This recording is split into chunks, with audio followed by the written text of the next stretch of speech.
welcome to another episode of the Film As We Know It podcast, the show that's run by and for cinema fans. I'm your host, Tim Callan, and always with me, Zach Hamilton. How you doing, buddy? I'm doing good. You chose not to hype me up today. I don't know if we're on good terms now. Normally, you're always like the guy that makes it happen. Well, we're doing it on a Monday night. All our days are all messed up now. Yeah, exactly. I'm a little sleepy. I put the kids to bed. I just had a wedding this past weekend too, so I'm still recovering from energy, you know. So I'm a little groggy. So sorry if I'm not as amped as I should be. Yeah, fair enough. Well, I'm drinking a nice, tasty beverage. I've slightly obscured the logo because they are not a sponsor as of yet. Not sure I'd want them to be a sponsor. I'm not going to turn down free money or alcohol though. But it's my wife's favorite. That's for sure. It's true. Yeah. Speaking of putting kids down, my fiance now, which is so weird to say that still, is putting our little one down and also has a lasagna in the oven. So we'll see if the house is on fire and if this orange lighting turns into be real, actual, natural lighting, because she tends to fall asleep with him. And I just checked in with her and she's like, "Oh, it's fine." I'm like, well, I have to pause in 30 minutes just to make sure we're all good. You'll get a nice browning on top. Yeah, that's best case scenario. But as far as me, it's just kind of I missed the Lions game. Thank God for that. We won't go too into sports, but it was awful. The fewest amount of points scored on us, so I guess there's that. But we scored no points, so that's not great. Yeah, it's a weird change for you guys because it's usually a lot of points you guys are scoring. Look, all I saw, I watched up until someone got taken off the field in an ambulance, and I'm like, well, we're just screwed. Like this, we're just cursed. It's just not going to go well. Yeah, you have enough injuries to go. Yeah. So, but outside of that, keeping in the theme, as you can see, I've tweaked my lighting a little bit, as is Tim. But we were in Halloween month, or October month, if you will. Yeah. And I put up some lights finally. I didn't do too crazy.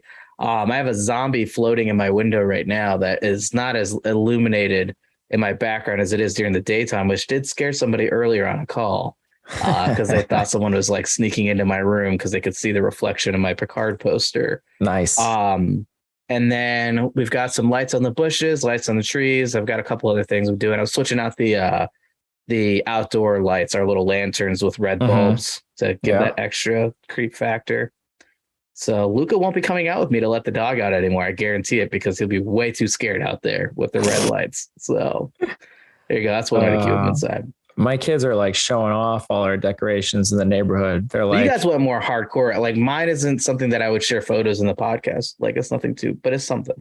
Yeah. I mean, I'm not anywhere near what, the in-laws do. Like they're, people come around town to come check out their decorations. Like I don't do anything like that, but they literally could charge admission, I feel like. Yeah.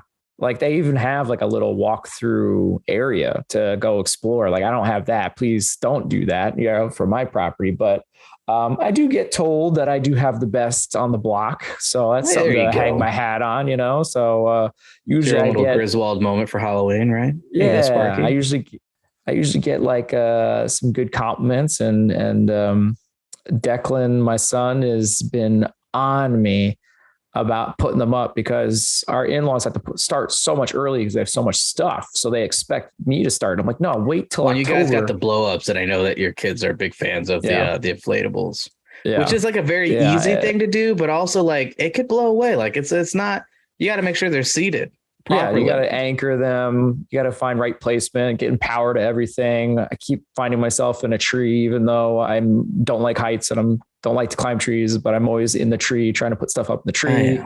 So I got these big giant eyeballs that see out from the tree that's a big hit in the neighborhood. So I don't think I've been to your house at night yet. Or at least when they're on. I think I've been there, but it was too late.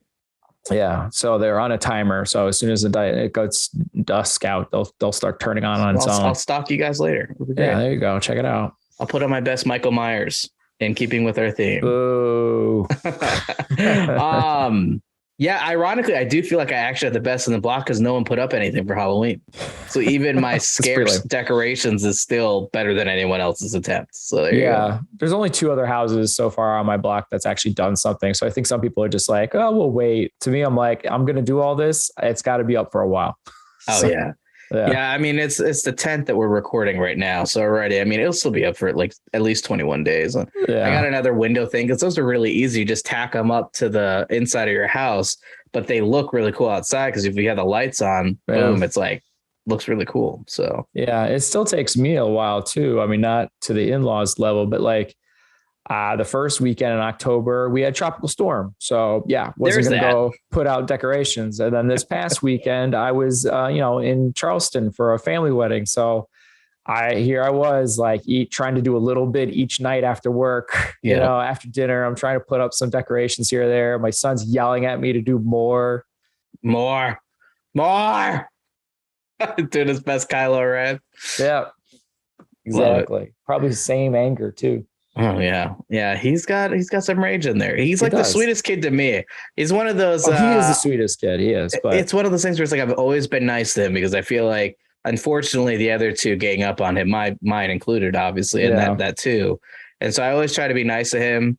And that usually works, although occasionally he will still scream at me for no reason at all, even though I'm like complimenting him, like, hey, that's a cool shirt. He's like, don't talk to me like that. I'm like, okay, fair enough. How dare I compliment you? That was on me. Really. That's my bad. Sweet kid. He gives the best hugs ever. But he is a little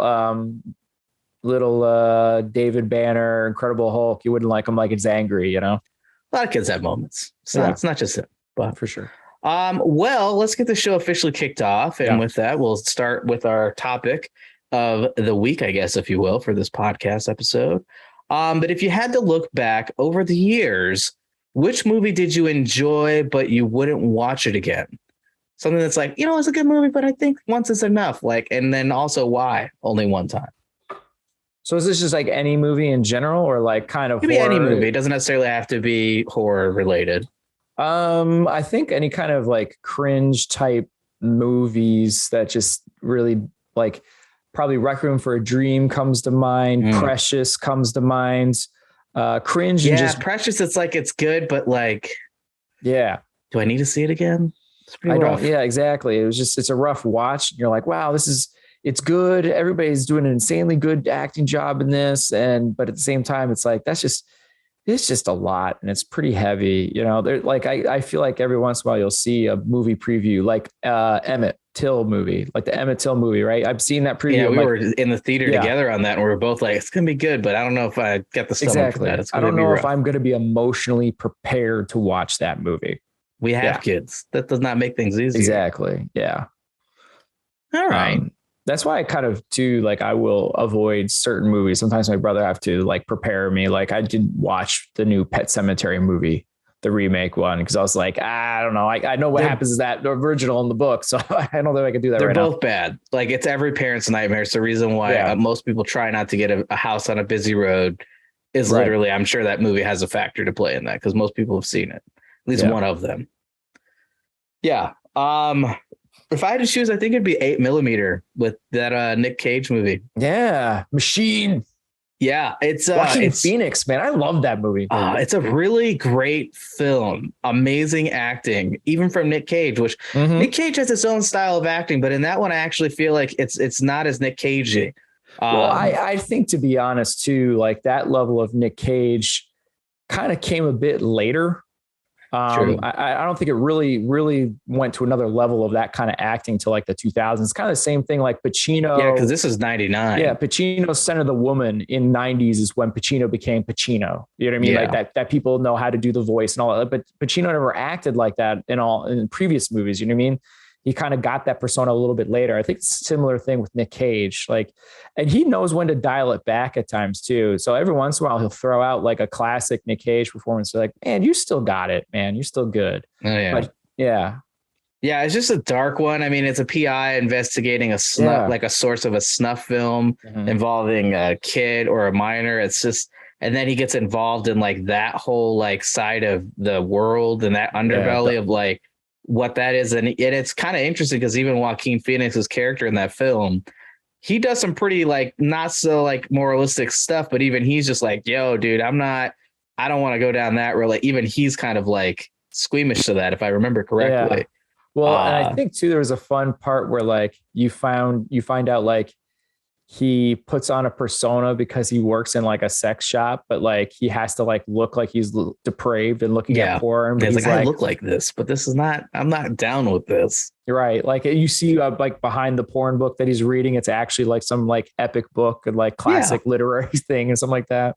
I really dug that movie. It's really good, but like I think it's the subject matter alone. It's like, I don't need to see that more than once. It's definitely dark, it's for sure. Probably one of the darker films I've seen. It's not the like most graphic or anything, but just the nature of it and the way that they film it, it just feels very real and grounded. Mm-hmm. And that's one of those movies where it's like, if it feels like that, it's almost like you want to shower afterwards. Like it's tough. I have to be honest. I kind of like now want to rewatch this movie. I feel like the listeners as well. Like, what's this 8mm movie? It's a good movie. I highly recommend it. I just prepare yourself. This is me doing my due diligence as Patrick would you. That if you have kids, it's a tough watch. In general, it's a tough watch. But I've never fared well with stuff like that. And we'll get into that as far as any kind of sex crimes that are kind of shown or like explicitly talked about. Not that I don't think it's too explicit in there. It's just more your mind doing most of the terror for you. Yeah, they always cut away before you, I think, really see anything. So you see their face of how they're reacting to watching the videos and stuff like that. And that's kind of tells you everything. Just the reactions. I think it's very Alfred Hitchcock in the way that it's like it lets you do the terror yourself. It's always the best thing. Yeah. And your worst, idea of what it would be is matching with their faces. So, I mean, that's why so many movies can be so great. Just Jaws alone, right? Like the shark didn't work. So they had to get creative because the shark didn't work, like using the barrels and using like the dock as it's floating. Like they use so many other methods and use your imagination. And it's so much more terrifying. I love Oh, yeah, for sure. Because it's supposed to be like a typical, like, gory, like ridiculous monster film, not too gory, but I mean, it's pretty gory still, but lest we forget the Quinn scene that we've discussed and shown on the show before. But anyways, well, what are we here today for? What is our goal for this episode? Well, today we're ranking the Halloween films from worst to worst to worst to best. Hey now. It's funny. I went into this optimistic. I haven't seen a lot of these in a while. Yeah. And so I started watching. I'm like, they're not that bad. And then I watched the other ones. I'm like, okay, so these are actually not bad. And the other ones were actually really terrible. Yeah. There was a reason why they were not in my brother and I's ranking of favorite horror franchises. It's way more down than up, man. I actually, I've concluded. I watched the last one a couple of weeks ago. I kind of got ahead, and then the last one. Now this is Halloween Kills. No, I didn't watch the most recent ones because I've seen them when they came out, kind of deal. So I revisited ones I never saw, saw ones I never saw, and revisited ones I haven't seen in a really long time. And so like ones I didn't really like, I didn't watch the original again because I've seen that one so many times. Oddly enough, the next one I probably watched the most is 3. So I didn't revisit that one. And then I didn't rewatch the remake newest one and Kills. Those ones I didn't watch. I mean, I've seen them before, but I just didn't rewatch those. Yeah. Now, my question to you would be like, obviously we kind of had a taste of this in the last episode of your kind of general distaste for the franchise or the majority of them. Do you think that that's changed now that you've watched some of the outliers, or is it still like overall just not like I don't think it's a terrible franchise, but not one of your. Oh, it strengthened my dislike of the franchise. Yeah. I it is insanely overrated franchise. I don't know how they keep making them. To be honest, like, cause again, I really think there's way worse ones than there are good ones. And almost any of the movies on my franchise list that I did with my brother, I would probably watch any of those over almost any of the Halloween movies. Like, it's just not ones that I think, as I said before, or at least I might have said it. I've said it so many times to different people. I don't know if I said it on the podcast. The first one in the original has a historical importance to the genre, to film. Agreed. And you cannot separate that. It factored in my rating. Yeah, for sure. But there's so many other movies and franchises that have taken those things and have done better things with it. Taken the genre to new levels, better pacing, better scares, better almost anything. And so it's like weird. It's like, yes, you have to honor and respect, like, hey, they started it, they kind of started a lot of it there. Although I would still argue that there was movies that it probably took from, like what, Alice, Sweet Alice. You ever see Alice, Sweet Alice? I have not, but it's on my list now. Yeah, it's kind of like serial killer type movies, like before they were a thing. Yeah. It's kind of an older movie. So, but you can kind of see where the ideas are starting to churn even with that. Right. And then Halloween takes it to that whole other level. So I think like I have this respect and appreciation historically and what it means, but I don't need to revisit it all too much. Like I probably won't rewatch a Halloween movie again after we watch, the one that's coming out soon here. I probably won't watch another one unless I'm kind of forced. Well, and they're saying it's the last, but is it really? I mean, it will never be the last. Yeah. Cause I mean, how many different timelines give it another now? 5-6 years and they'll reboot the franchise again. Right. So. I mean, I don't think another franchise has more timelines. Well, and so that's something I want to get into too. There's definitely some interesting things that I learned in watching them. So I've seen, I would say probably I haven't seen the newer ones. I saw a lot of the older ones. And I hadn't seen the new ones aside from the first Rob Zombie reboot. I didn't see the sequel. So those were new to me. Yeah. But I still rewatched them all. I just went hard in the paint. I didn't have the little one and, the missus was working. So I'm like, screw it. We're busting out the projector. Let's see how far we can get. Yeah.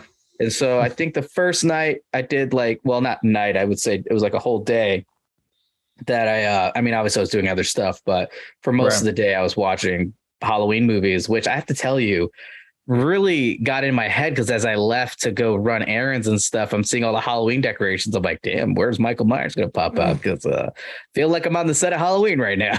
It's like the perfect time right now. It's like it just got cold outside. The leaves are changing. The decorations are out. It's like, all right, we're that reminds me. Our in-laws there. They had at one of their Halloweens, they had like a fake Michael Myers up for weeks, right? Because again, they do their decorations early. Does this have anything to do with Joey? It does, yeah. And they like randomly on Halloween put him in the costume and had him stand there because all the kids from the whole neighborhood, they come all the time. Yeah, all the time you see them. They're running through. They know they're not scared because they know the decorations.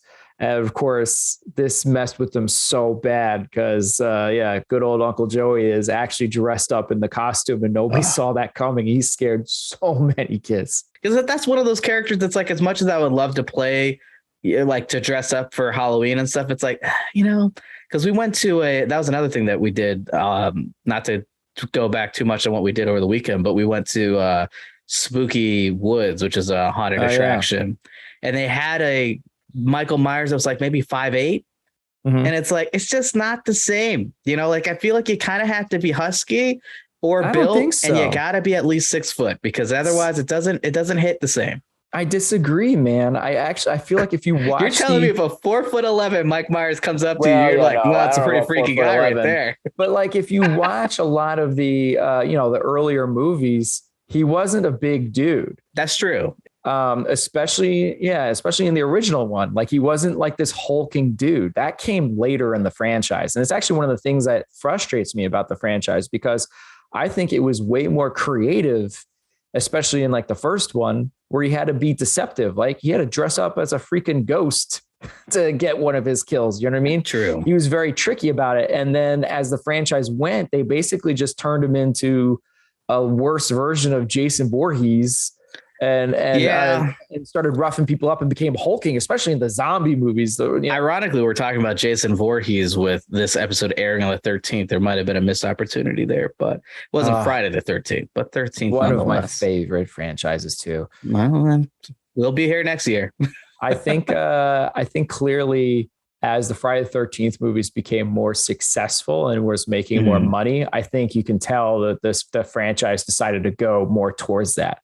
I think it was the fourth one of the Halloween 4 where they decided to try to make them look more intimidating. They had the actor dress in hockey gear to make him look bulkier. I think I wrote a note on that because there's one of them where he looks a little dorky because he just looks kind of awkward. He's kind of like and no neck Mike Myers over here out of nowhere. Like his shoulders are like intense. You could do a separate ranking, by the way, of just how good the mask looks, because there's some ones that's rough. It's a problem for me. It honestly affects my rating.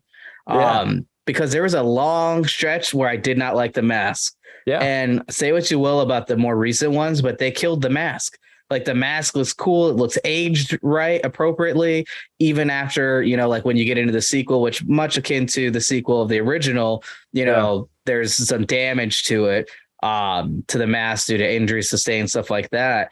I love the later iterations of the mask. I think they found one of the original, what do you call it? Castings or whatever of it. Yeah. So they were able to reduplicate, because you heard what happened to the original mask, right? No, I did not. Okay. So from the very first, I know the source of the mask, but I don't know. Is that what you're talking about? Yeah, no, not the source. Everybody knows it's a Shatner mask. Yeah. Yeah. It's a Kirk mask, but what happened was, I think it was the producer was so like proud of himself. It was like one of the things he took home. Now, is this Mustafa Akkad? I don't know. I'm not positive. But he, whoever it was like a chain smoker, and he never like put it in any kind of like protective casing. Like you hear this with like comics all the time, and it makes me cringe. And so basically it just degraded very fast. And so I don't even think they used that same mask for Halloween 2. And so many of the movies, there's a different mask. And as we've kind of alluded to, some of them are like, it's also how it sits on the face, you know, like I think the thing that's really going on the neck too. Sometimes it's like the neck as well. I think there's a couple of things here, and obviously we'll get to the ranking. Of course, it's just like, this is kind of all the things that factor into it, I think too. Right. Is that how it sits on the face? Now there's some that do it well where you see his eyes, and that has an impact. Like seeing his eyes is like, oh, that's kind of terrifying, because you see the blank stare, you see kind of that, like, you know, that just, you know, that look on him. Right. But then there's also the more recent films where it's very more sunken in, and it's very dark, and you don't see his eyes. And I feel like that's also equally kind of terrifying a little bit, because you don't know if where he's looking necessarily. You just see the eyes. So, and it kind of makes him it dehumanizes him a little bit, because you don't you just see sockets where the eyes should be. Yeah. And some of them are like, has more features to the mask, or the length of hair differs too. Or, the length of hair. Sometimes it's like really just looking just solid plasticky or something almost at times. I think 5 was like where it's like I really think that's white. The worst one. I think that's the one that I noted where he just in general looked dorky, and the mask did not. And I don't know if you noticed in 4 where the mask and hair completely change. Yeah, it does. It randomly, when they're in the school, all of a sudden it's blonde. And it's like, what just happened? Well, now that kind of, in fairness, it was a different mask, but that happens in the original when poor little Tramer gets absolutely leveled by a cop car and explodes into flames. Yeah. And they're like, it's all good, guys. We got him. Nope. You just got some poor 17-year-old, and we're not even going to address the ramifications of that incident. We're just going to pretend that didn't happen, because holy shit. Under the rug, man. Yeah. Oh man, poor guy. Right. And if I remember correctly, they got teeth identification insanely fast. Way too fast, especially given the time period. I mean, this is 1978 in the film, and also when it released. So, so let's see. So I think that I appreciate it more. I don't necessarily like, I'm going to be honest with you. Like, I'm going through, I'm watching the films, I'm rating them as I'm watching them again, because it's the only way for me to really kind of very quickly figure out what I feel like my ranking would be, so that I at least have a foot to stand on when we debate this here in a second. Yeah. And it's funny, because initially I was very like, I think I was being too modest. I'm like, oh, okay, like in the scale of 1 to 10, it wasn't really 1 to 10. It was more 1 to 10 for Halloween movies only, not necessarily horror movies in general. Right. And so then I was like, well, if that's the case, then like some of these can be higher, but some of these need to be way lower, because I think I was sitting at like 6 or 5 for a lot of it. Like that was kind of the even point. And I'm like, well, I got to make this a little easier to discern how I really feel. So I kind of changed it a little bit there and went more like, just let's focus on these movies only, not horror in general. So I can at least get some kind of some measuring system. Baseline or something. Yeah, I get you. And so very quickly we went into the 3 territory on a couple. But yeah, so I want to know what you feel like is the worst movie. So we're gonna go worst. You want to start with first? I think the best is the easiest one to take care of. No. We're not starting with the best. I want It's the to easiest work. one to We take got care to of work it. our way because I want people to work. I want people to guess along the way. So let's work our way I up. just think that's the easiest. But okay. All right. Worst. This is Number 12 spot, because I know even my brother and I disagreed on this one. At the 12 bottom spot, I have Rob Zombie's Halloween 2. Now, okay, it's interesting that you said Halloween 2. Yeah, because I don't hate Halloween. I very much dislike Halloween 2. Yeah, the Rob Zombie's first one is pretty good, actually. I like Rob Zombie's first one. Halloween 2 is like rough. I didn't enjoy like almost any of it. No, I would. Okay, so right now on my worst, I have the Curse of Michael Myers, which, sorry, Paul Rudd, which that was a pleasant surprise. So it's one of those things where you see a movie before someone's famous and you forget about them being in the movie and you watch it again. Like that just happened to me with Carrie. The other day I was at the in-laws and they were watching Carrie and John Travolta's in it. I'm like, what movie is this? Like Carrie, don't you know? I'm like, well, okay. I totally forgot. Yeah, it didn't hit me when I watched it when I was younger, you know? So yeah, I would be willing to actually let Halloween 2, Rob Zombie's Halloween 2, 2009 Halloween 2 go into the 12 spot, honestly, because I'm kind of shocked you're letting that because it's not. I think that was a little controversial of me to put that last. I don't think so, because the thing is, like, obviously I'm a Rob Zombie fan. We've talked about it in the past. I love his music. We were listening to it, a lot of it on our way to Spooky Woods. It's great Halloween music, you know. It's, and he's an amazing entertainer. But as we've seen with the Munsters, he doesn't always hit. Like he's got some amazing films on his resume. But equal to that, there's some that they just don't hit a certain way, you know? Yeah. The problem I have with Halloween 2, and we'll get into this because I want to know why you have it low. It was 11 for me. So it was literally second from last. That's why I'm okay to. It's not a big stretch for you. No. Okay. And the thing that I have a problem with is like, you have to really respect. You don't have to necessarily, obviously, we've clearly of continuity out the window on a lot of these films. And we can actually talk about the timeline at the end here if people are interested in what is what, because I finally figured it out by researching, because not everyone's got it right. But the thing is, like, you have to respect the source material. And the problem with Halloween 2, and this is where it differs from his first one, is it goes so off the beaten path that it doesn't feel like a Halloween movie. It's like some student art house film with a lot of great cinematography, and it's shot. I feel like it is shot well, and I feel like visually it's very interesting, but not for a Halloween movie because of the fact that it just goes so like you're seeing his mom. And again, that's another debate too. Is his mom in it because of Sherry Moon Zombie? And that's a way for him to get her in the film again. I don't know. Normally she's great in his movie, so I don't normally question it. But this one, it seemed a little ridiculous. They also recast young Michael Myers, which I thought the first young Michael Myers did a fantastic job. There wasn't too much of a shift in time. It was 2007 to 2009. Perhaps the kid got, had a growth spurt. It's possible. Especially at that age. But I don't know. It's just like, and also like half the damn movie feels like it's dream sequences. So there's a lot of like unreliable narrator happening. And I get the reason, but it's also infuriating because it's like, just tell me what the fuck is happening. Like, I don't know what's going on right now because of this. I announced to Patrick, I texted him like, all right, I'm about to start this one. And he just texted me a picture of just Sherry Moon in a dress with a horse. And I'm like, the hell is this? What does this mean? He's like, just wait. I'm like, okay. Yeah. And then like, I basically respond like, what the hell is this? What am I watching? Like, I don't like, I mean, at least it's a dream sequence. It's not something, but still even that, and he's hallucinating it too. He starts talking to it. Like all of a sudden, again, they're turning him into Jason Voorhees again. He's talking to his mother, his dead mother. Right. But then at one point, the sister, what's her name? The main character, Laurie starts seeing her. And is affected by it. And that's almost kind of a little bit of a callback, I feel like, to Halloween 4 with a somewhat psychic connection or a shared connection there, because she's also being influenced by what he's saying, but it was not as well executed. I'll tell you that right now. The only thing I think I enjoyed was like the change of Dr. Loomis kind of being a dick. Oh my God. He might be the most unlikable character to ever be featured in a Halloween movie and or any movie. Like, he is just so ironically in bad it's kind of bad taste, because I feel bad for Donald Pleasance and his legacy, because boy, did they just like run this character in a totally different direction. I mean, don't get me wrong, Loomis had some weird moments for sure, where he's like shaking this poor child who's been traumatized into not being able to speak, like, just tell me where he is.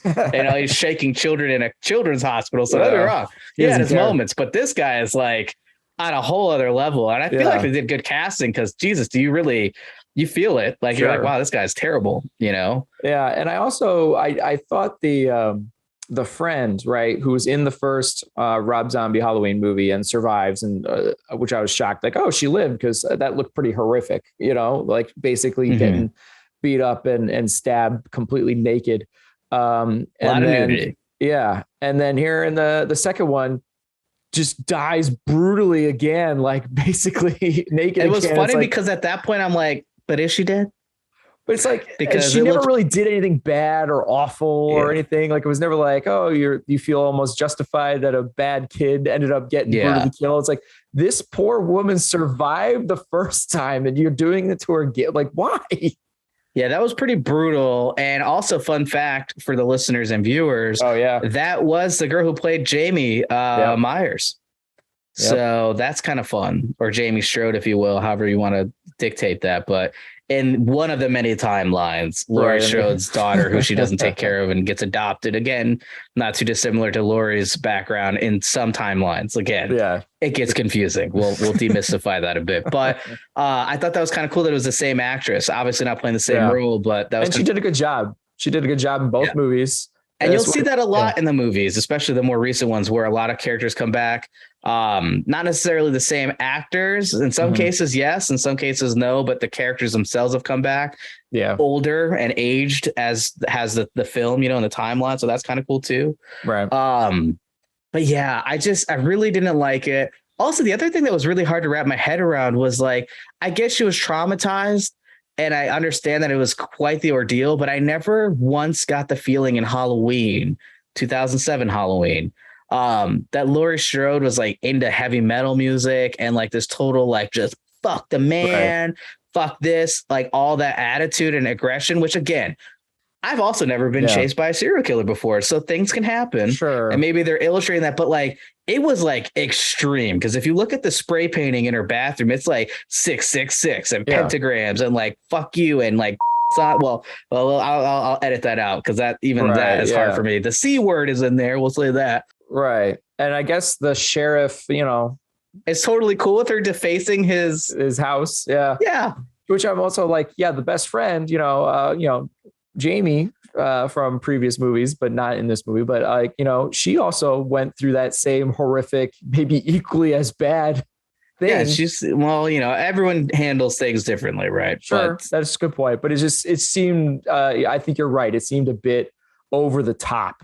How she is basically a completely different persona. She's a different person, almost unrecognizable. Yeah. And the other thing I thought was kind of cool is, and I'm going to get a lot of shit for this, probably from Patrick. Sorry, Patrick, not throwing you under the bus, but I think I'm going to be right in saying this because he does listen to the show.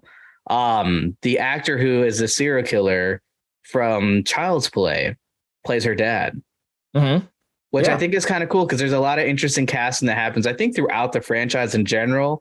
But Rob Zombie, I think, especially had some interesting casting choices. Where he kind of really like almost an homage to horror in general, getting all these different people to play these kind of roles. I thought was kind of cool to that point. Yeah. I liked him. I thought he did a good job. Yeah. It was a different take, he wasn't as like normal sheriff that you would think, So okay. So there we go. So 12 spot. I am okay with that. Okay. I agree. Even though it wasn't 12 for me originally, I'm okay. I concede. Yeah, I'm a little controversial actually with Curse of Michael Myers. No. Do not. If that's not middle of the pack or in the back half, we're going to have some words because it's not great. It's let's see. It is not it is a movie of its time. The music alone, the editing, the color choices in the film, when that movie was made. I cackled watching this movie. I thought Curse of Michael Myers. I thought it was so funny. I thought it was bad funny. Like, okay, so you like it because it's so terrible, but it's like it was bad funny. You know what I mean? Like sometimes you're just bad. Sometimes you're just bad, and there's no like our 12 spot is just bad. Yeah, Halloween 2 is just bad. There's nothing fun about it. It's just bad, right? Curse Michael Myers had me laughing hysterically throughout the movie. I thought it was so funny. The only time where it really started to lose me was definitely the end. Once they get to that the boiler room basement area with the hospital or whatever. That then it really left turns, and you're like, okay, now I'm not laughing. Now I have no idea what's going on. This movie, it's weird, and I guess there's also a producer's cut too. Yeah, that's what I hear. It makes more sense. Apparently, it does, but it also doesn't, because in the producer's cut, did you watch it? I have. The father of Jamie's baby is Mike Myers, which makes absolutely fuck all sense, because he's literally trying to kill his family. Yet he's going to take time to. Also, he doesn't feel. That's the point, right? There's nothing behind his eyes, and yet he's going to rape somebody, which then further produces another family member for it. Like maybe he's like, guys, I'm running out of family members, which means I'm not going to have anything to do. I'm going to have a lot of downtime. So maybe we need to pump out a couple more real quick, just so I got something to do, because otherwise I don't know what I'm here for, guys. I'm becoming too efficient. I got to take things to my own hands at this point.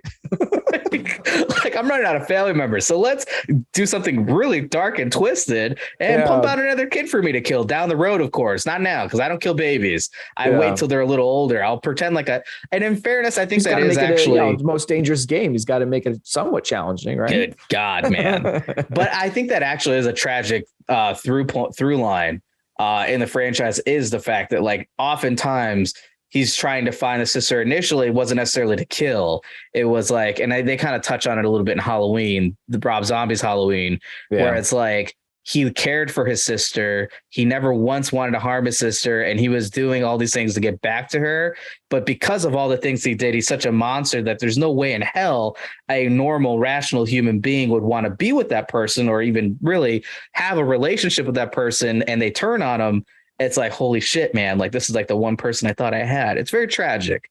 So and you do feel that. And it's ironic for someone who doesn't feel to also feel such a big sense of betrayal in some of the films because of this.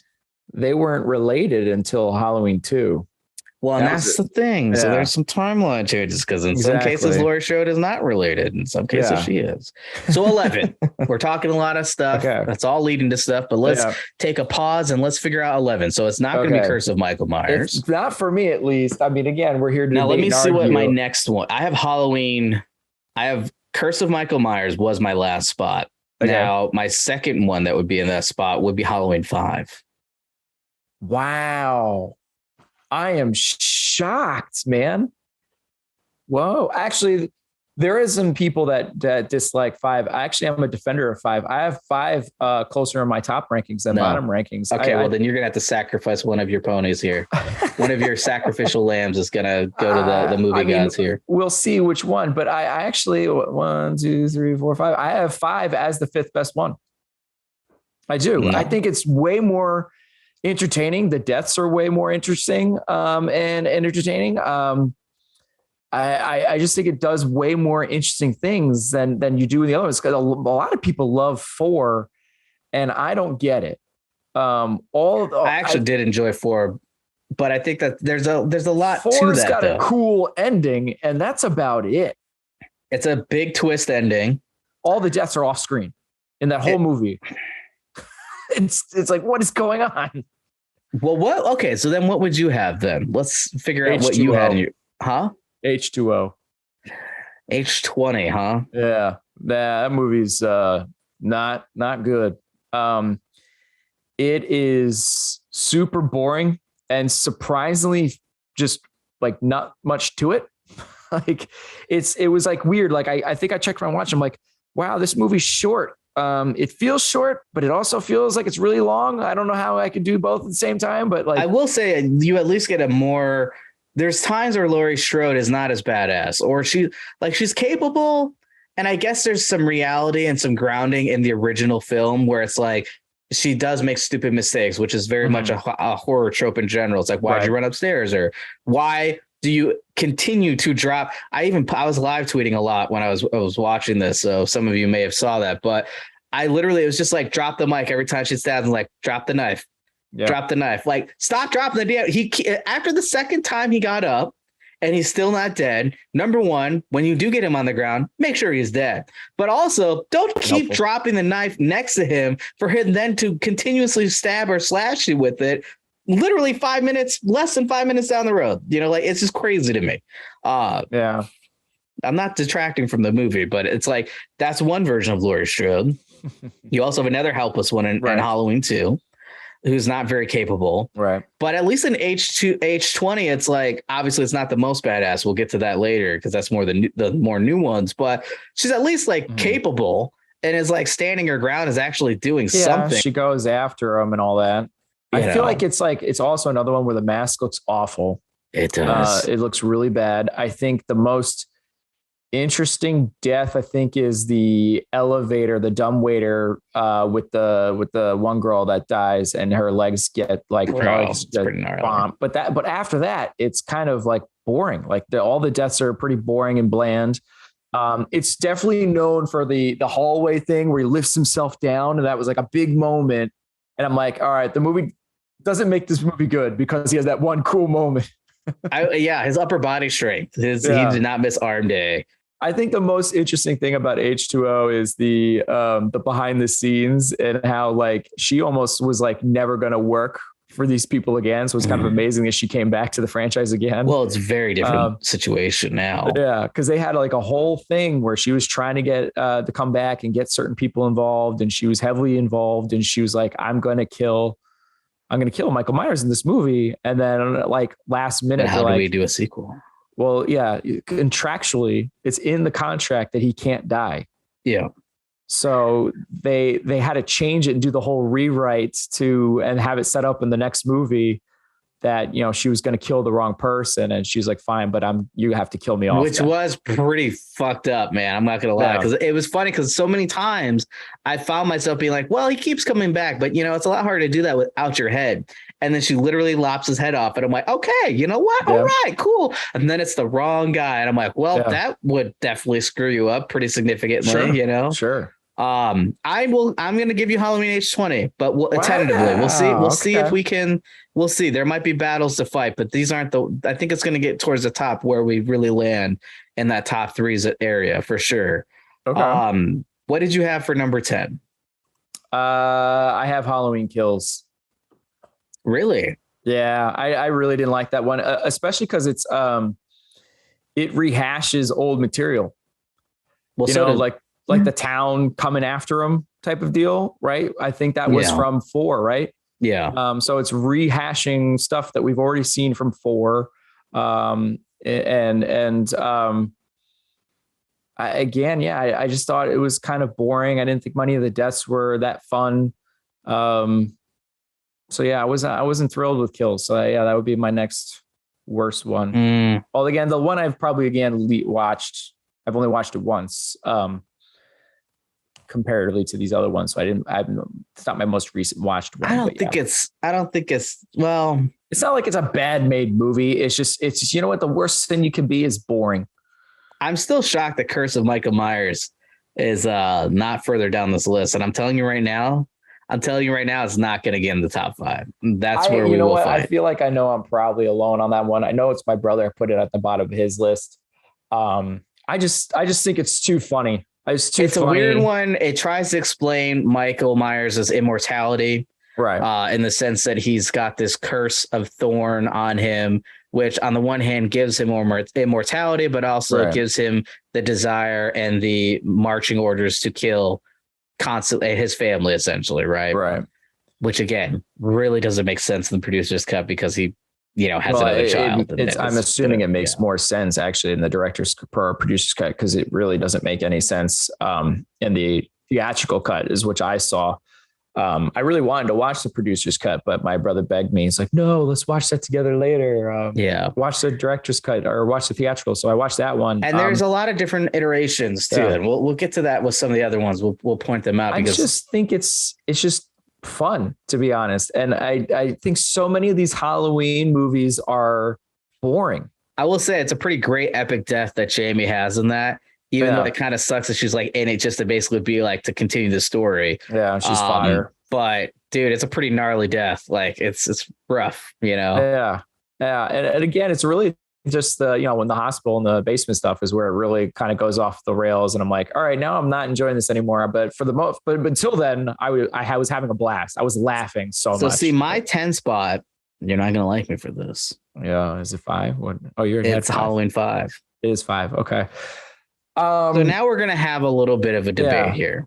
So 5, I love that beginning of I'm going to somehow, again, I guess maybe it's just so dumb fun at that point. Like I'm going to be this like homeless dude in the woods is nursing me back to health. And I'm going to get up like a year later. Which has some real weird, like Louisiana vibes for some reason. Like I thought it was voodoo witch doctor and his ass up. They're supposed to be in Illinois. Right. So, but yeah, so like all of a sudden he's like, oh, it's a year later now. All right, I'm going to go. I'm going to kill this guy first. I'm just going to go like, I guess in the same clothes. Are we? Yeah. I don't know. It's so nonsense that I'm already like laughing and enjoying the beginning of that movie. Okay, well, I'm gonna give you this then. Either Halloween 5 or Curse of Michael Myers is going in this spot. So which one are you comfortable with throwing in here? Oh wow, I guess since you already gave me H2O, I've given you a couple. Zombie 2 here, I guess. H2O was a little bit more for me because that one, it wasn't high in the list, but it was definitely not.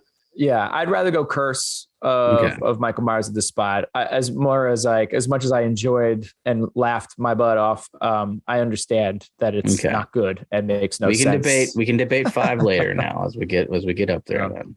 All right, Tim, number 9. I go again. I will go because you're clearly you were drinking this whole time. I don't know what's going on. You're on something. I'm gonna say Halloween 3. Wow. I think that's a terrible decision. You think it's better? I do. Halloween's one of my tops.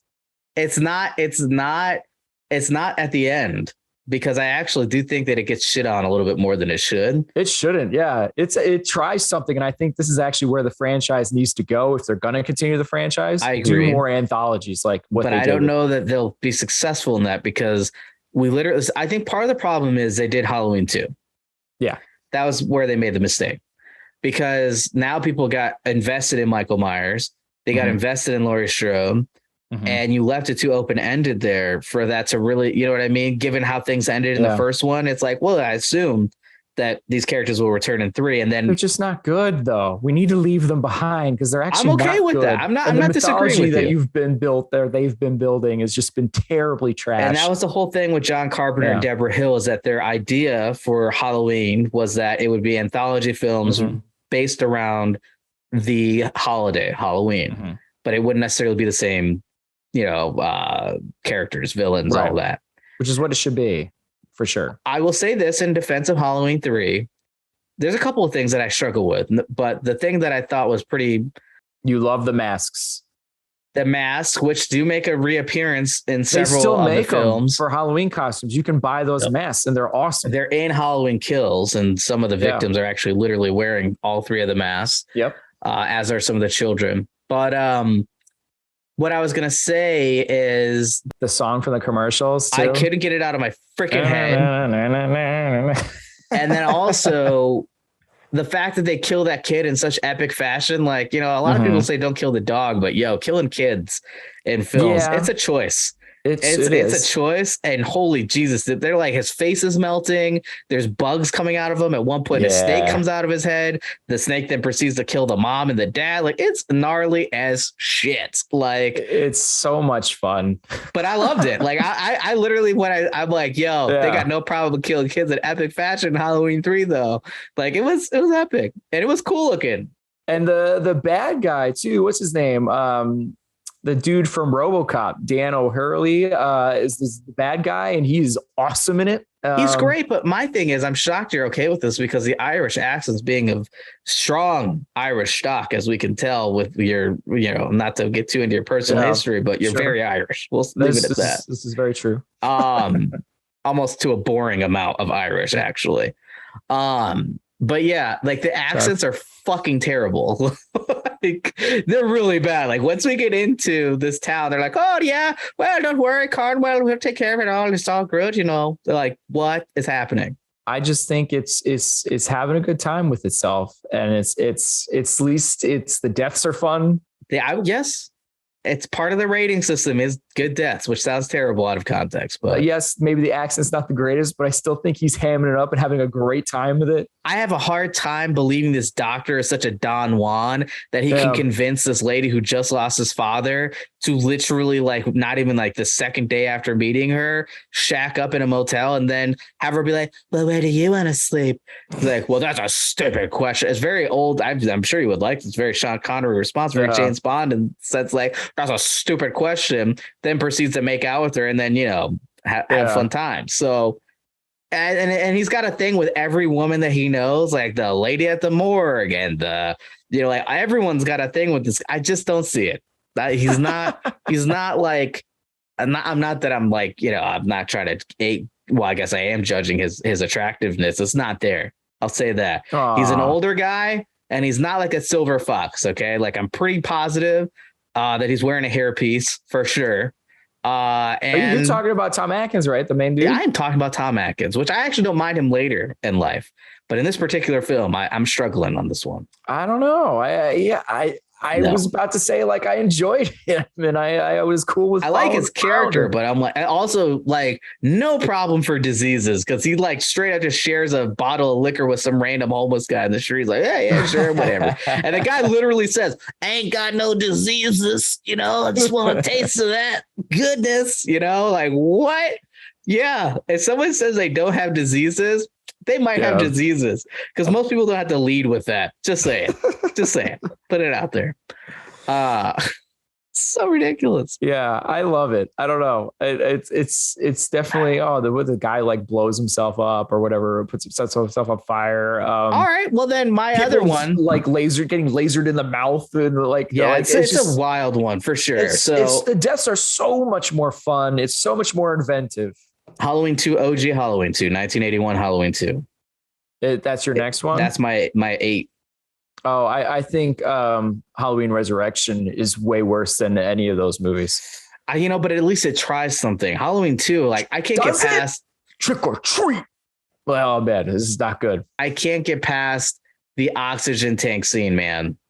Like that, it's so cringy where they're just like, let's turn the oxygen over here and he'll come over here. And then because apparently he's freaking blind. Well, I guess he is in that instance he is, but he's just like, they shoot him through both of his eyes. Yeah, I get it. But still, like the idea that we're just going to be twisting, turning knobs here, you know, which also is flammable.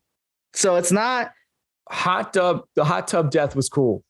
Yeah, that was cool. I give it a lot of credit for the hot tub death. I agree with you. I don't super love. Where are all the fucking patients, dude?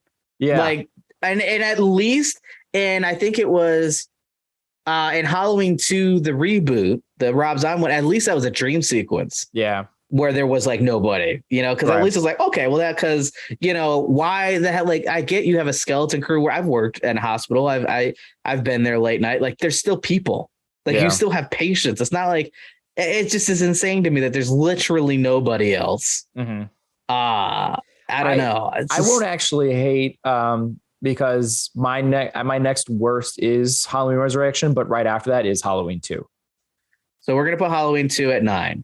I could totally be fine with that one. Yeah, the only reason why I put it over Resurrection is because the hot tub death was cool. I will put Resurrection at 8. Okay, yeah, I'm fine with that. I don't want it to be at the bottom because I don't think it's the worst one. It's pretty rough.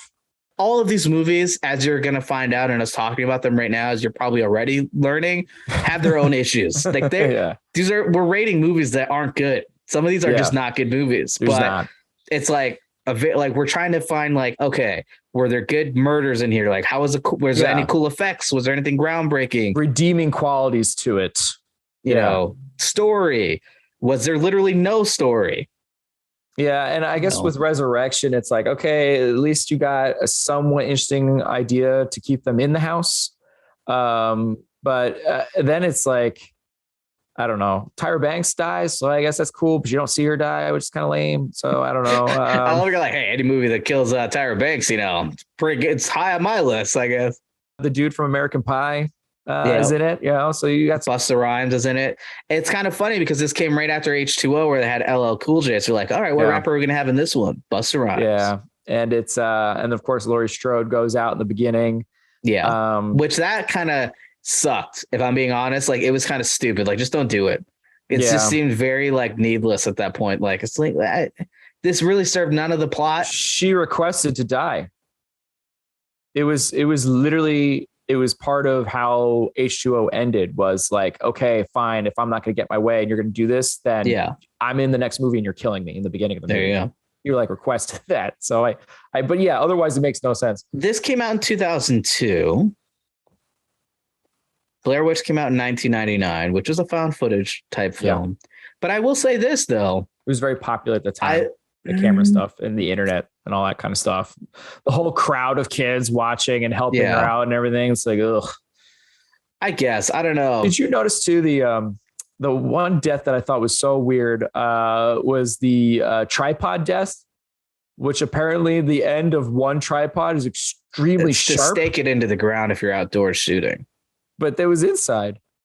I'm just saying that some tripods just by default have that as an extension. Right. Okay. So, but I'm not saying that it's not like ridiculous either, but yeah. I love the Pulp Fiction costumes. That was pretty great. Okay. Yeah. That Deckard and his friend were wearing. That was pretty funny. I thought that was great. Speaking of John Travolta, bringing it back.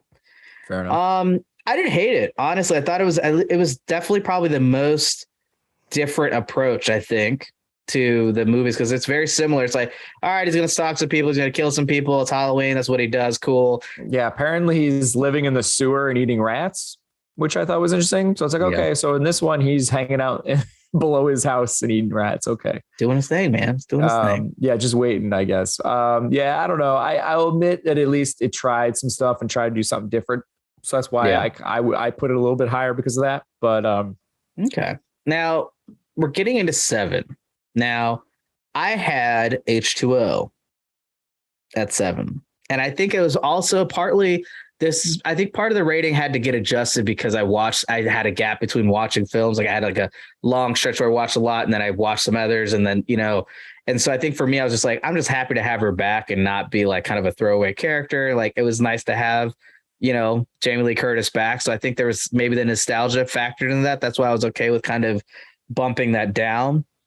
But what I had next would be Halloween 4 would have been my 6th spot. And I actually enjoy Halloween 4.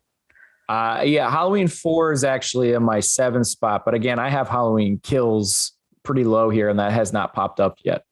You know what? On this list, I thought Halloween Kills was boring, and it was boring, and it rehashed things it already did in the series. Do we want to swap Resurrection or Halloween 2 with Halloween Kills?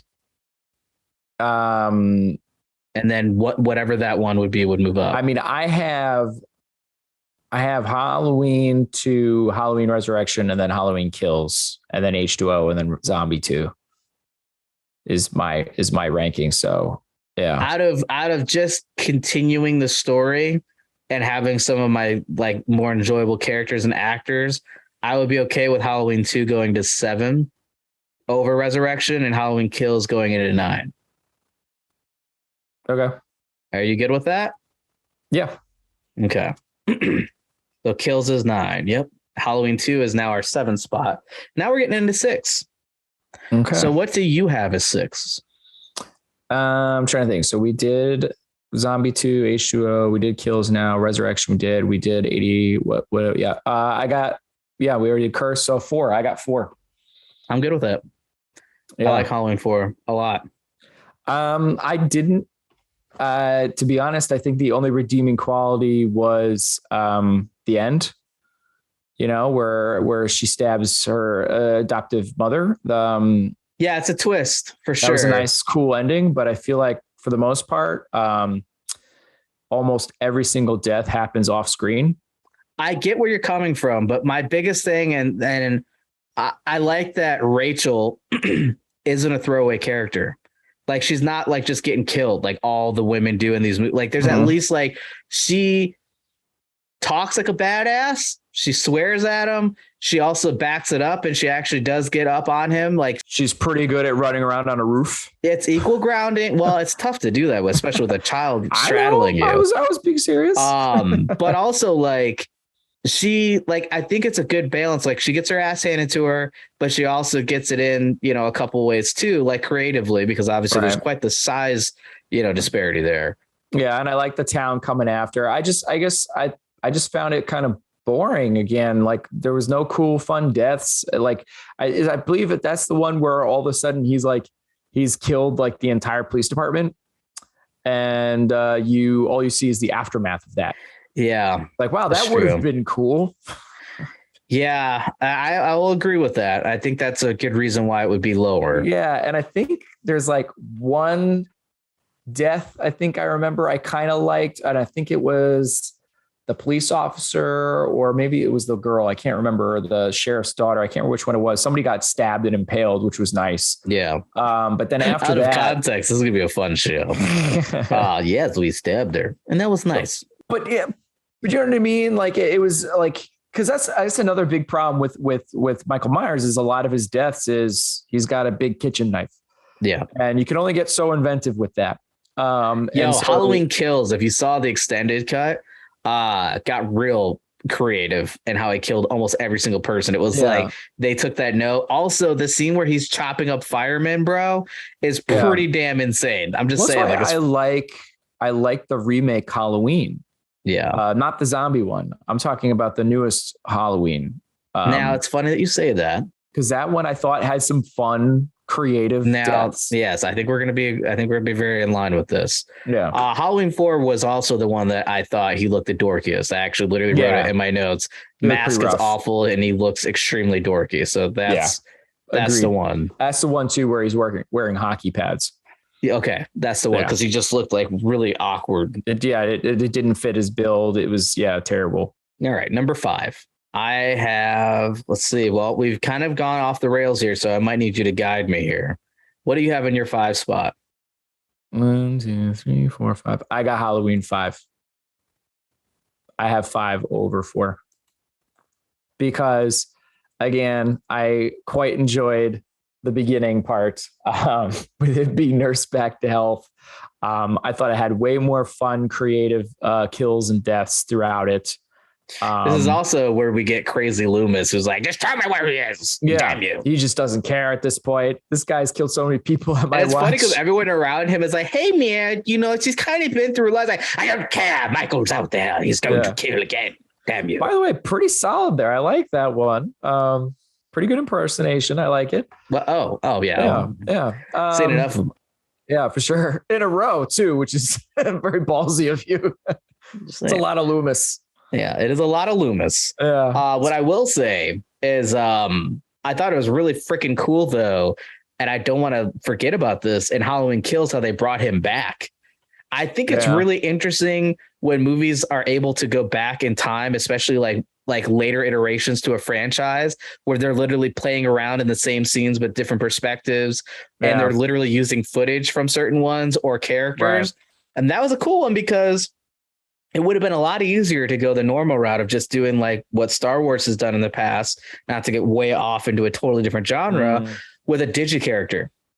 Right. Reprising the role. And I guess it ended up being literally a shop foreman for the makeup effects team that just kind of had an uncanny likeness to him. They're like, if we put enough prosthetics on this guy, he's going to actually look like Donald Pleasance. And so that's literally what it is. And we'll see how lazy I get, but I'll post photos, because I actually looked into it because I'm like, how did they get Donald Pleasance in this movie? Because he has like dialogue with characters. It's not like something where you could have cut that differently. And there's always a lot on the cutting room floor for sure, like different takes that maybe don't make it in that you could have used. And oftentimes that's what happens when they do this kind of thing.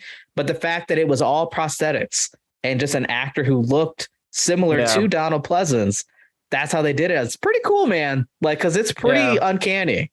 That's what I liked about what was that? The name of the Shining sequel. Oh, Dr. Sleep. I haven't seen it Yeah. yet. And that's so sad because I've read the books. I just never got around. And I love Ewan McGregor. It's a good movie. I really liked it a lot. And they did similar things. They got people that kind of looked like the characters. And so I thought I liked that. But so you're saying Halloween 5 for 5. I like 5 too. And 5, as much as like I let me look at my notes for 5. It's a bummer that they kind of do a slight reversal on the ending of 4 with Jamie doing her stabbing.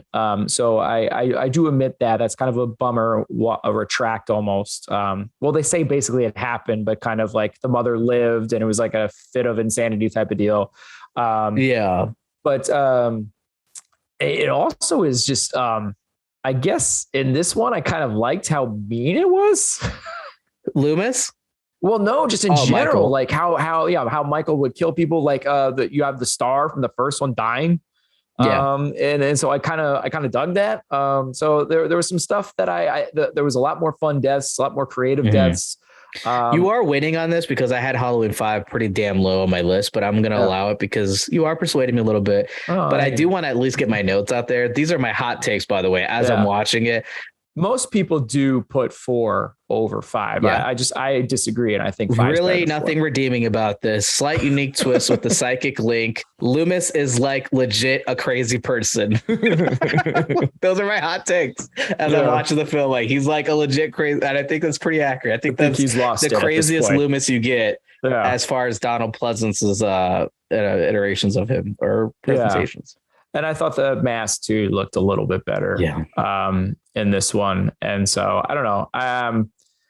Is this the one too where he gets she kind of messes with him with the clown mask too? And so I don't know. There's some fun stuff that I think is just more fun. What's your 4 spot? Because that's the mystery to me. I think our top 3 are actually going to be pretty close. Maybe slight different orders here, but 1, 2, 3, 4. I have Halloween 3. Oh. Yeah, I have Halloween 3. I thought Halloween 3 was so much fun. I don't know. It was, those masks are still cool. I thought it had a really just gnarly deaths. There was just a lot of really fun ways that people died in that movie. Keep messing up on his name. Dude for RoboCop. I know accent was bad, but he's having so much fun with it that I'm having fun.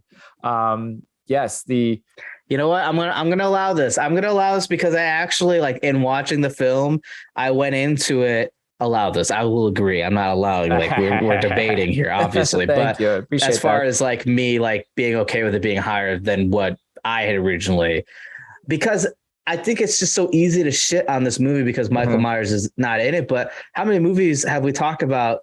Literally just 5, Halloween 5, and how much I didn't like that film, and he's in it. You know, so just because he's in it doesn't make it a good film, right? Yeah. So Halloween 3 is a different approach. I thought it was interesting. It was great for marketing, although it's one of those weird situations where it's like Freddy Krueger pajamas for kids, which was literally something that was a thing. It's kind of a weird one. It's like, he's kind of a child killer / like rapist. So maybe we don't dress our kids in his outfit. His uniform is a little weird to me. Weird. Yeah. It's a little odd. And also, like, these masks in a movie legit kill people, kids in particular, in heinous ways. Yeah. It's dark, man. It goes for it. That's what I'm saying. It's like that. Yeah. All right. Like, and it really, I think as parents, we really can relate to that film a lot more because, and it's not as, I think it's still bad because of YouTube and stuff like that. Even YouTube kids. When a kid gets an advert that just latches on and like, I gotta have this. Like, I gotta have that. And it was like, for us as kids, it was commercials on television. You would see like, Mom, I gotta have that. Like, well, if you're good, maybe I'll get it for you for Christmas, whatever, you know, or well, maybe you can buy it with your allowance. Like, there's always those things that latched on. You're like, oh, I gotta have this. And those masks, I think they did a really good job. And like, just the relentlessness of those damn commercials. Not only, I felt like the characters, especially Tom Atkins' character, where I'm just like, dude, why? I'm like so sick of hearing this. Like, I completely agree. And then you come to find out it's the vessel. It is literally the thing that will trigger all these masks to absolutely destroy your children. You really get the mission in that movie. You know, it's not just babysitters dying in this one, right? It's freaking kids. Dude, it's like, let's go on a massive scale. Yeah. I think that was interesting about Halloween. Halloween Kills. No, Halloween. What? Halloween. Let's wait. Okay. We'll talk about it as we rank it. Okay. What is your 3 spot? Zombie 1, Halloween. Bro, what's your 2 spot? My 2 spot is Halloween, the recent Halloween. And your first spot is the original Halloween. Is the original, yep. My guy, we are in sync. We have finally, it has happened. we've reached our synchronous moment here. Halloween DGG, David Gordon Green, right? I believe yeah, I think so. GGG, and then we've got Halloween. So literally just Halloween. Yep. That's how it looked weird on my list too, but I agree. I guess you got to make sure you put the correct dates on it, or the correct years to understand. Well, yeah, we'll do that. These are just so I know. Yep. So Rob Zombie's Halloween. Yeah. I really enjoyed it. Now I'm going to be honest. This is another one for the listeners and viewers that there is 2 different cuts, and I'm not a fan of the director's cut. Yeah, I watched the theatrical only. The director's cut, what happens, the major thing I would say that's quite a deviation from the theatrical. And I'll be honest, going into the Rob Zombie film, I'm like, I remember liking this movie, but I didn't like this one particular scene. I wasn't excited about it. Like having to watch that scene again. And it wasn't in there. And I'm like, oh, well, this is weird, because I watched the theatrical, because I had watched the director's cut previously. So I'm like, well, let's watch both. So that way I can actually kind of have like an actual opinion on both cuts. So in the director's cut, Rob Zombie has a rape scene in there, and it seems very needless, very mean-spirited. And it just feels like it's just not like, I understand these kind of scenes in certain movies. They set up a point. They get the audience on the side of the people that are seeking revenge in certain instances. Like Last House on the Left stands out to me as probably one of the more visceral scenes of this nature. And it's grotesque. It's super way too much screen time personally for me. It makes me very uncomfortable in the remake and in the original. But when they start fucking killing these family members that did this to this girl, you're like, yeah, you could be more aggressive. You could go even hard. Like, you're fully on board. I will say, killing a dog in John Wick got me just as equally on board for just as many deaths. So you didn't have to go so extreme. Just saying. Damn right. Like Butterfly Effect when they kill that dog, bro. Oh wow. That stuck with me for a very long time. I did not like that. I haven't seen that movie in a long time. It's a throwback there. But so in the director's cut, the two prison guards, not Danny Trejo's character, but 2 prison guards go into Michael Myers' room, and he's just sitting there painting one of his masks. He's real into masks. He's like, hey, I love paper mache. It's my thing. Some people get, work out in prison. I find arts and crafts to be my thing. And big thing is, you do not touch his mask, because the big Michael Myers will absolutely destroy you. So they come in, they bring another patient who's a female patient into his room and proceed to rape her. And then one of the guys, I think, puts on one of his masks, and that's when Michael Myers is like, I've had enough. But he doesn't kill the girl. And I know this sounds terrible, because you're like, damn, dude, the girl just got raped. You want him to kill her? I'm like, yes, because he does not give a shit. That's the one thing that I think it was Rob Zombie's Halloween 2, where the farmers or whatever, like, hey, we've warned you once before, and they start beating the shit out of him. And that girl's like, hey, don't do that to him. Like, she's trying to defend him and be nice. Guess what? She still got just as gnarly as the other 2, because he doesn't care. Like, that's the point, right? That's true. The fact that you're setting him up to be kind of a hero, and this is the reason, this is the motivator for him to get out of prison. This is that stepping stone, because he kills the guards, and that's how he gets out of his cell. That's how he escapes. In the theatrical, I think personally, it really sets him up as a terrifying individual, because Michael Myers is a serial killer, but he also has like a little bit, it depends on which film you're watching in the franchise, but there is something that sets him apart, because it's like, but he also lifts people up with like one arm and stabs them like an entire body's weight. Like, that's more of that in Zombies. Zombie really makes him more animalistic. And it's the veracity. Like there's a reason why he got Sabretooth. They got a wrestler. Epic death with the guard who gets pushed up against the freaking door is like gnarly. You also have this female officer who can't do anything about it, is fumbling to try to save these people, and is just having to watch this absolute horror. But like, that was like, okay, yo, man, that's intense. And I'm going to tell you right now that I think probably the worst death for me that at least stuck with me, that like, I'm like, damn, I did not like that death at all, was, and it's not that I didn't like it because of what it is. I didn't like it because I'm like, damn, man, that really hit me here. And I felt bad, was Danny Trejo's character. Yeah, Michael, I've always been good to you. I've been good to you, Mikey, as he's literally drowning him viciously. Yeah. And it's like, he was nice to him the whole time. Like, as a kid, he was like, yo, man, I've been in your situation. I've been behind walls. Like, you got to like live in your mind. Like, he really tries to help this poor kid out despite what he did. Your point, as you point out, right? Doesn't care. But that's why I like the theatrical cut, because in the theatrical cut, he don't give a shit. Yeah. He gonna kill you. You know, like you're going to try to put me back in my cell. Like, nah, I'm out. We're out now. Like, and if you're going to put me back in, then you're going to die now. Like, that's how this goes. Like, so I like that personally. So the theatrical cut of Halloween, 2007's Halloween is a great film. It's good. I mean, I say what will distract from it is the second half of the movie, to be honest, because everything he does in the beginning, right up to him being going escaped, is a lot of fun. It's all new material that has not been explored. Exactly. Really builds on the mythology more. And so I really dug that. And it really copies the first film. Yeah. Once he's out, then it's like, all right, we're just doing the first movie again. Even dialogue is the same, to the point where it's no longer homage. It's just literally just the same script. Yeah. Exception of like, I don't know, her best friend being like naked murdered, which was just like, that's a Rob Zombie thing. I feel like, though, this is a little rough right now, but yeah, otherwise, I think it did some new stuff. Definitely one of the more enjoyable ones for sure. You really had a nature and nurture moment too, where it's like his home environment was absolutely terrible. Yeah. I think that they did an amazing job filming that, where you're like, yeah, man, I could see someone going like this route, because this is not healthy for a developing child at all. Like, it was just all bad. Which I feel like his ability to capture that level of dysfunction, unfortunately, I feel like that has to come from some kind of experience, or at least a writer's experience, because like, it's so realistic, man. Like, you can just, I know people who had families like that. You know what I mean? Like, yeah, it's rough. Yeah, definitely vicious. But yeah, it's, I also like, this is something that I want to talk about too. Now, you really only see it in Halloween Kills, which we've talked about already.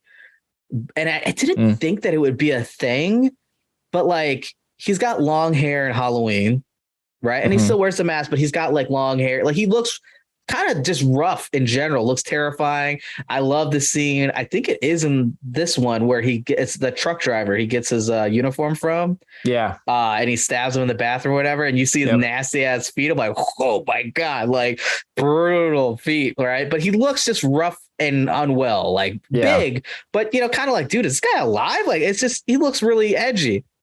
In Halloween Kills, they go a different route in the set, and this is the DGG films in general. David Gordon Green, what is this?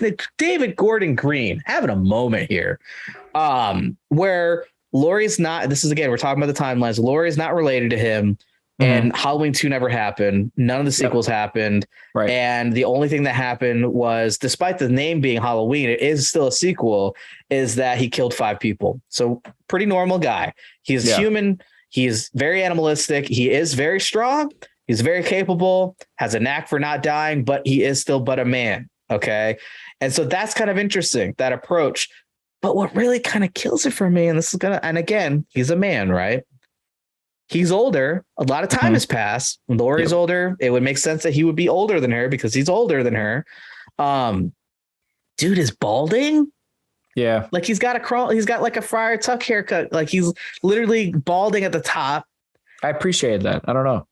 I get it. But to me, I'm like, and I'm not trying to like be mean, because it's my future. I may have, a decent head of hair now, but I know my future. I've seen my father, I've seen my grandfather, my mom's side. Like, it's possible I'm not going to have these luscious locks for much longer, but I don't know. For me, it was just like, I don't know. It's just weird. It oddly did not sit well with me. I'm just like, he just looks like Oh, a random old man that did like, you saw J.K. Simmons pictures, right? okay, but dude, Just saying. I Just get it, saying. but I don't There think are old muscular men. I'm just but saying. he's not crazy overly muscular in the DGG Yeah. films. Like he's True, tall, which I prefer. I which prefer I'm not that. against that. Yeah. But it's just I like, I don't know, I man. think in the first zombie one, they do pull off like a different, okay, cool. He's animalistic and he's very ferocious. And Yeah. you hear him grunting and speaking. It's very different Michael Yeah. Myers, but it's definitely not the one I prefer. I think it's way more creepy, at least the original one. Like it's just a dude. It's Yeah. just a psycho Well, and dude. it does make Yeah. when he does have the strength moments where he is like Yeah. lifting up the one guy. That's the first time I think you see it in the original Halloween where he lifts him up with one arm and just stabs him so hard that he's in the wall. It's like, dude, that it's weird because he doesn't look like he would be someone who would be able to do that. Yeah. And that kind of adds to the like the mystery of him, right? Like, okay, that's kind of terrifying. Yeah. But I'm trying to think because like I think Halloween Kills, it was kind of lackluster. The kills didn't feel the same. Like there's moments, don't get me wrong, like the firefighter scene is epic, but like I'm talking like the hand-to-hand stuff. To me, it's like there are certain movies, and I can't off the top of my head think of them. I do believe Halloween, both the DGG version and Rob Zombie, they had good hand-to-hand stuff, but I think it was probably Rob Zombie. And again, speaking to the animalistic and veracity, where it's like, dude does not need a weapon. He will just straight up absolutely kill you. I think it plays to his size. And you're just like, oh my God. Like he is just like, he moves fast. And when he gets you, it's like your face is gone in like three smashes. Like it's terrifying. The point of all those things that you said, like highlights, regardless whether they're the thinner one or the more muscular one, right? They're still playing to, oh my gosh, that's scary. Like, can you imagine a dude that massive making a quick, like grunty, like I'm coming after you, right? And the ferociousness of it's really scary, right? Or, you know, the guy just standing and is literally in the original movie, right? He plays tricks, he messes with people and is way more inventive, right? But in all the good Halloween movies and where they have the most fun deaths, it's like it's either fun or you can see like the scare and fear in it. And I feel like the bad ones, like in Halloween Kills, it's like, yeah, I'm just going to kill a bunch of. Yeah, it's just like, okay, let's rack up some interesting, unique deaths, but that's not. Yeah, I get that. There's no fun to it. It's boring, or there's no scariness to it either. So it's like you're not hitting on any of the marks. And that's the problem with Kills. I honestly like Halloween. I would have been fine if like there was a universe where Halloween, Rob Zombie's Halloween was the first one. And then you had David Gordon Green following it up with his Halloween. Like, I feel like they would play somewhat together. Obviously they're both modern films, so it's easier to make that assumption, but I do feel like there's some similarities. So Halloween 2007 is our third spot. Number 2 is Halloween, David Gordon Green movie, DGG, because I keep struggling with his name. Look, you got 3 names, all right? It's not easy for me. I'm struggling. That movie, what was it? Where was it, the boyfriend's friend or whatever, when he gets impaled on the fence? I was like, all right, I'm in. Yeah. They got something good going on in this one. I think I'm cool with this one. Mm-hmm. Now wait. Yeah. Now, wait, that's you're right. Yeah. It's not the boyfriend, it's his friend. Right. It's a friend who tries to make a move on Allison and then very quick. And it's such a freaking awkward exchange because he's in the backyard. They have motion lights and he's like, he sees him standing there, but you got to remember it's Halloween, right? So people are in costume and he's like, hey man, I'm sorry. I'm just, I'm really drunk right now, dude. Like, I'm sorry. I'll get off your property. I'm sorry. And then he just keeps staying. He's like, all right, dude. Well, all right, I'm getting up. And then the lights turn off. They come back and he's not there. And he's like, all right, I don't know where the hell you just went, but you're acting really sketchy right now. Like, it's just so funny because like I can see myself in that moment. And man, that poor kid dies brutally. Yeah, but it was fun and scary, kind of like you could feel the scary in it, and it was fun. It was inventive, and it's like, okay, and this kind is of cool to the now. trickster of it, where it's like, I could have killed you He's immediately, messing with them, but instead I'm going to sneak up on you and scare the shit out of you before I do it. Like, yeah. Well, that's why I always thought he was. Again, I always thought he was more of a dude, right? Again, I feel it just goes into like him dressing up in the Halloween ghost costume in the original movie, and I'm like, that's what you need more of if you're going to do more Michael Myers, and they've so much more than not go away from that. Oh, for sure. And I think that, and it was also interesting too with the podcasters. And here we are on a podcast talking about it. Like they were like these actors are actors that have had large roles in films before. Normally, when you go into a film like that and you see people with like, you know, that level of like stardom, and again, like I can't remember the guy's name for the life of me, but the male podcaster, he's more in foreign films, but he's like, you know, he's a very big actor, like overseas, and he's had some roles here in the US as well. And so when I saw the trailer for this film, and I had not seen Halloween yet, this is like, I never saw it. Like I said, I didn't see the more recent ones. I didn't see the DGG films. So this was my first time seeing them. I thought for sure he was going to be in the film a lot longer. And the fact that they just wasted these two viciously, like right out the gate, pretty much, I'm like, damn, okay, we're going into an interesting direction with this film. Like, you know, I thought they were going to have a much bigger part to play, and they did not. Also, I think this is the most badass Laura you're going to get, probably until maybe ends.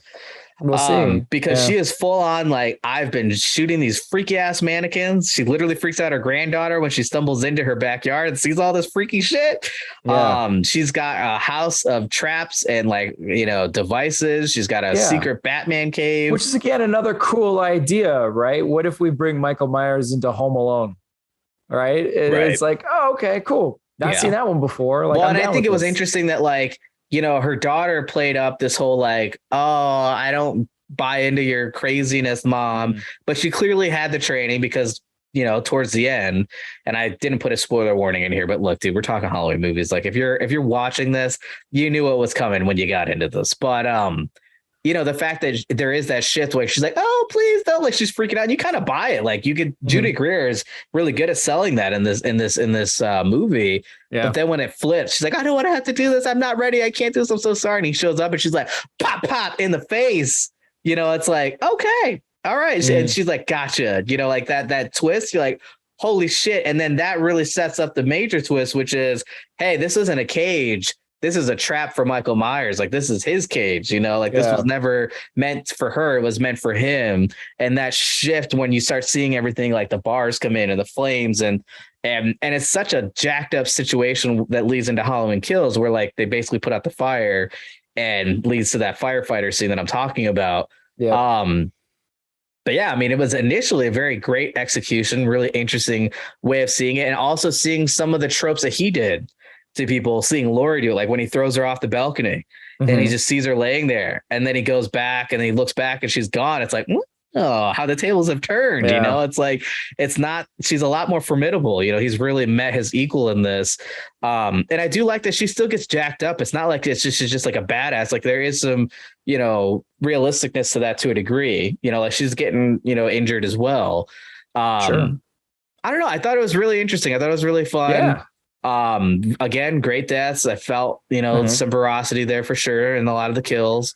And then Halloween Kills just bro, it's almost laughable. Like I don't know how much it was in the theatrical because I only saw the extended cut, but like the one where it's like the doctor and the nurse, and then like the older lady, the nurse from one of the original films, I think it was Halloween 2, die near that swing set, like in the car, and like she literally like comes back to save her boyfriend who's dead, or her husband who's dead, took a knife to the face, and starts shooting off this Desert Eagle, which I don't know that she would have been able to handle that kind of kickback. That gun is insane. Okay, like it break your wrist insane if you're not holding it properly. And she misses almost every damn shot, and then gets to him and he just kicks the door and it literally hits the gun and she pulls the trigger and it just flips back and pops herself in the face. Like, again, it's almost one of those things where it's like, it's laughable, you know, like it's kind of funny how ridiculous it is. I do love the weird little, like, I don't necessarily know if it's like an ET moment, but like, you know, like how you throw a ball into the void and the ball comes back at you. Right. There's that moment in the beginning of the film where this little lady's flying like one of those little quadcopter like things, and like it crashes. And it's like, oh, come on, give it here. Let me try it. And it just comes flying back at you. It's like, what the hell was that? Like, it's just like that moment. And again, speaking to the veracity, like his arm just goes through the wall, grabs the dude, starts bashing his head into the door and everything. Bam, bam, breaks the glass, then uses the glass shards to then stab him and pull him through. Like, it's vicious, man. Like, again, I'm talking like, and then he just takes one of the fluorescent bulbs as I'm reaching to the light for effect here grabs it, breaks it. And she's like, oh man. And she also has a kitchen knife, which is most people's own defense, right? And he just jabs it into her throat, this massive gaping circle hole, and then just drops it and it shatters. Like, again, it was kind of a unique, we're talking about kills, but there were some unique kills. It doesn't make it a good movie. And I agree, it's not an amazing movie, but it's just some of them were pretty damn funny, I will admit. Big John and Little John were kind of a hilarious couple in the film too that live in the Mike Myers house. I know we're going back, but Mad TV, man, I forget his name, but he played Stuart in Mad TV. I'll say the kills makes me less enthusiastic, but I got my tickets. Oh, you mean? Oh, yeah. But how it ends? I think there was enough criticism because Halloween, the one that we're talking about, our number 2 spot was critically well received and audience well received. Yeah. So I think given the fact that Kills got panned both, it's still enjoyed by some people. Like, it's not like everyone hates that movie. And there's definitely, as we've discussed, far worse movies. That's why it's not at the very bottom. True. I think that it would be enough that they would try to change it up a little bit. Now, what I am curious about is the writers, because that's going to be a big determining factor. Yeah. So let's look. So Halloween Ends is written by, which also I want to get to that too. It has different writers. Okay. Let me look at all cast and crew because sometimes it doesn't show all the writers. No, it's got similar writers, but this is the one thing that really threw me, and I had to look this up on IMDb because I'm like, maybe it's a different person with the same name because it happens. Yeah, Danny McBride. Oh yeah, is literally he's one of the producers, isn't he? Of the original, yeah, producers. And he's written and he's also co-written all 3 films, including this one that's coming out now. Yeah, I remember when that got announced that they were doing it, and everybody was kind of like, seriously? And then that was part of the shock of why it was so good. So, yeah, he's an executive producer on it, but it just really blew my mind. I thought that was kind of cool. Yeah. So yeah, but I do want to also real quick. I thought this is like just a random thing that I found out before we get to Halloween, and we can talk about this. So when you see Halloween, this actually did trigger me to look this up. You see Halloween, the original, which is collectively, we're going to say 1978's Halloween. Yep. John Carpenter's Halloween is, I think it makes sense, would be in the number 1 spot. Yes. When you watch the film for the first time, or if you haven't seen it in a while and you watch that movie, at least as an adult, you see that name, Mustafa Akkad Presents, and you're like, what even is that name, right? Like, I don't even know. Like, it comes before John Carpenter. Like it's like the first thing, and it becomes like you see it in every single one. And then when you don't see it, it's Malik Akkad, which is a sibling. I believe it's his son.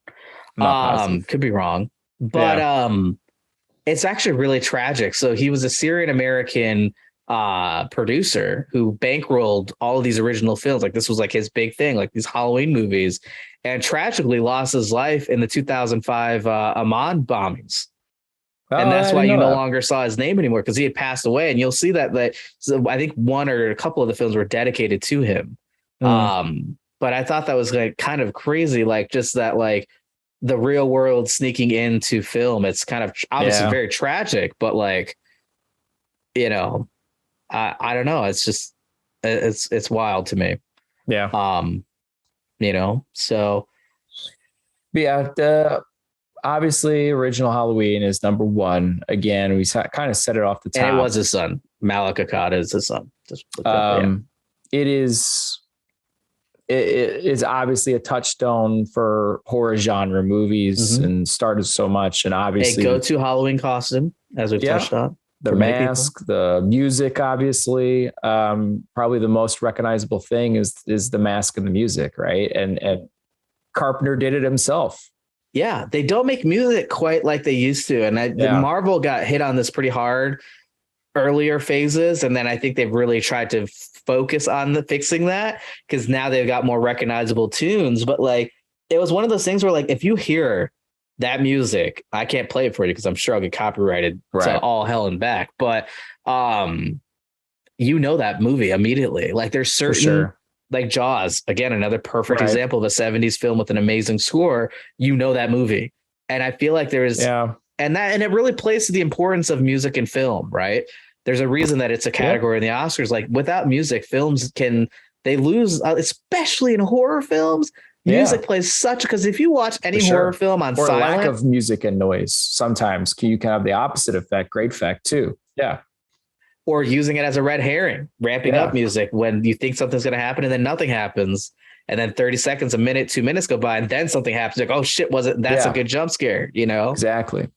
And I would say too, like it's a difficult thing, right? What's the last like iconic song for like a franchise that you just know and you connect? And the only thing that I can think of is probably the Harry Potter movies. Is the last time we had such a recognizable song. Like you could see a black screen and start hearing that song and you're like, oh, yep, I know exactly what's going to happen. Lord of the Rings as well, because there's certain, like, the themes, like the Shire theme, that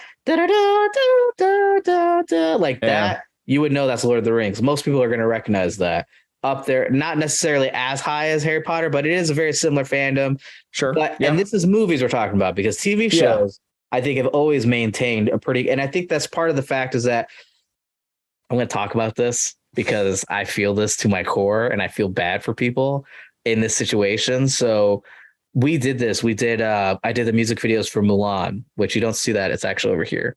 Got that poster in the darkness. There you go. Mulan. Next to my Turbo Man. So we did the music videos and we worked with a lot of the people that do like the title sequences to help us with the graphics and stuff for the music videos for Mulan. And I was like, damn, like, it really got me thinking, because in today's age, when you watch a TV show, we're talking about music. Game of Thrones comes to mind. You know that music. And when they chose to include that in House of the Dragon as the intro music, you're like, damn, man, like, I'm here. I'm ready. Like, you know, let's not make the same mistakes. But I love that they're paying homage to this. Like, this is great, right? Like, it has a moment. It carries weight to it. Huh? Yeah. And then, but you're watching your TV show, right? Even shows that have amazing opening title sequences, which Game of Thrones is up there as far as opening, like, it looks fantastic. The second you start watching it, the little bubble pops up. It's a skip intro. And it's like, I feel so bad for the people that like work so hard on these crazy elaborate intros that then just get skipped. And in some cases get skipped immediately because people just don't care. They're just like, I don't care. I want to, and it skips the music, but it also skips all the hard work and again, I'm a visual effects producer. So this is where I'm going to obviously my cross to bear, or my hill to die on, but I do feel bad for those people that work really hard and then they just skip. What new show I did never skipped ever? Which one? Peacemaker. Oh yeah. that intro was phenomenal. Yeah. So, and it's House of Dragon is one of the ones that Jack and I, we watched that together, but also routinely. I've been liking to watch it. This is the first weekend I haven't watched it live. So I've been enjoying it. Same here because Jack was working last night. Yeah. So which she's probably mad at me that we're not watching it right now. So we should probably wrap this episode up. So let's go over the list. I know. We both have sniffy noses. They're probably like, they're a little close to their kitchen knives right now. So number 1, Halloween 1978. Yes, number 2, David Gordon Green's Halloween. Number 3, Rob Zombie's Halloween.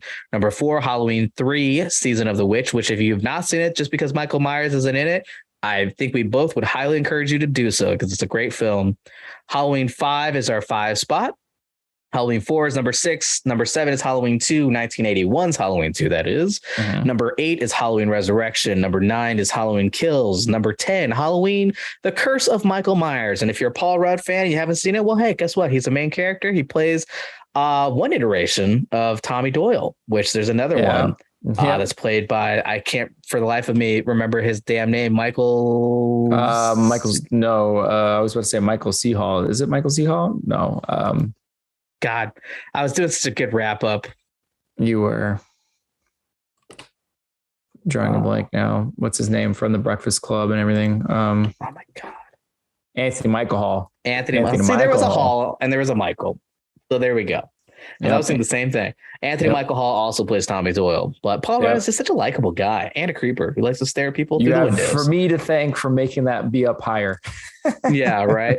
Number 11 is Halloween H20, 20 years later. Number 12 is Rob Zombie's Halloween 2. Yeah. And there you have it. We are working on the website. I'm doing my best to get that updated. It's been pretty busy at work. I'm doing a lot of art stuff now, which is very exciting. But it has taken a lot of my time, but we will get that going. I do want to also, before we go, give a quick reminder that we will be reviewing Halloween Ends as our movie of the month next week. So be sure to get your written or video reviews because, hey, we do a video podcast now. So if you want to just record yourself on your phone for 30 seconds, giving a review of Halloween Ends, hey, as long as it's not too crazy, we might post it on the podcast. So be sure to get those to us via social media. You can use the hashtag filmasweknowitpod, or you can email us at filmasweknowitpod@gmail.com. And of course, we will choose those that we like to feature on the show. And Tim, with that, with the my fiance and your wife waiting on us, it is time for us to wrap this week's episode.